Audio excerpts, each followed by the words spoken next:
Hi, I'm Jeffrey Simon. And howdy, I'm Mark Newberger. We're the inventors of the original and patented vehicle seat gap filler drop stop. We're here today to show you how to install your very own drop stop in your vehicle. Mark is going to walk you through a very simple step-by-step installation process. So with no further delay, Mark, take it away.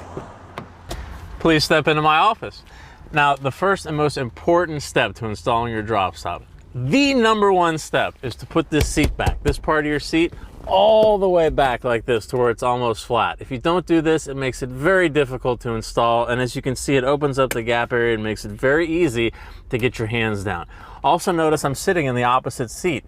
If you sit in the same seat you're installing in, your butt's going to push that seat cushion up against the gap and make it also very difficult to install. Now, the next step is to use DropStop's patented seatbelt slot. Right here, it goes around the seatbelt just like this. So that's the first thing. You push your hands like this all the way down so you get it all the way to the bottom of that belt.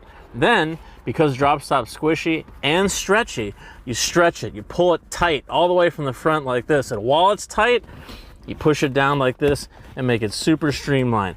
Push it down in the back, put the seat back up, and just like that, in seconds, you're never dropping anything again, and it moves back and forth with your seat because it's always attached to that belt. Thank you so much for your support, and remember, don't drop and drive.